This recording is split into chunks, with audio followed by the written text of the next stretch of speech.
Today we're going to talk about how to teach an off behavior. When I say off to my dog, I mean that I want all four of their feet on the floor.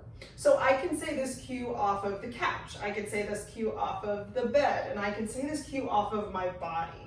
If I have my hands occupied and my dog jumps on me for some reason, I want to be able to tell them verbally what I would prefer them to be doing. So this is how I would start teaching this behavior. I'm going to teach it to Joe on this platform, but you can do it on something that you normally allow your dog on, for instance, your couch or a low stair that you're comfortable with, them jumping on and off of. Remember, for puppies, you don't want to do too much repetitive jumping from height, so I typically will teach it off of some low platform, again, like a stair or your deck.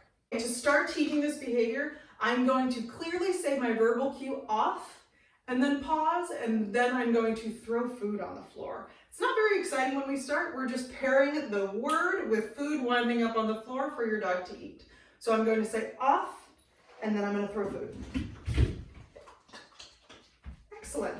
Encourage my dog back up onto the platform and repeat. Off. Excellent. One more time. Off. Very nice. Okay. Now you've lured them 3 times. That was just a food lure. Now I'm going to make that motion a little more obvious as a hand cue. So I'm going to say off. I'm going to show her the hand cue as though I'm throwing food, and then I'm just going to throw food. Back up. Off. Yes. So notice, because she's predicted that I'm going to throw the food, she winds up on the floor herself on that verbal and that hand cue. So I'm going to do that again. Off. Yes. Rewarding her when she winds up on the floor. Off. Yes. Very nice. Joe. So, if you plan on using this cue without a hand cue, that's perfectly okay. Now is the time to start diminishing that hand cue once they're pretty good at hearing the word off and seeing the hand cue and knowing that to mean to get off. So I'm just going to verbally cue her. Jump. Off. Yes. Rewarding when she winds up on the floor. Jump. Off. Yes. Very nice. Once you've taught your dog how to move off of a low platform, your couch, or a stair, you can start using the word off in other contexts. It will look really similar for about the first week you're doing it. I'm going to show it to you off of my body. So I'm going to tell her to jump on me right now. Jump. Off. Yes. So I'm going to say the verbal cue, and then I'm just going to wait. She might clamor a little bit. Some of your younger dogs might really enjoy being on you with their paws. Just really wait, be patient. When their feet hit the floor, reward them for it. Jump, one more time. Come here.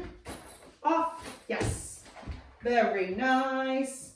Really be patient though. Wait for them to move off and then reward them. After about the first week of rewarding them for moving off, I'll usually add a couple behaviors after they move off. So for instance, I might do this. Jump up, off, sit, down, yes. Rewarding for the behaviors that come after the off cue makes it so that she's a little bit more rewarded for the most recent things, like the down behavior she's doing right now, and isn't thinking that she's receiving the reward directly after the off cue. Same thing with if you are asking them to move off of the countertops. You can reward it at first just to help them understand that you want them to move off of your counters, and then I'd stop rewarding that behavior and I would start rewarding the behaviors that follow, such as a go to your bed cue or a go lie down somewhere cue. Those are the ones I really want to reward. But it's important that your dog knows the meaning of the word off. So definitely teach it to them on something they're allowed to get on.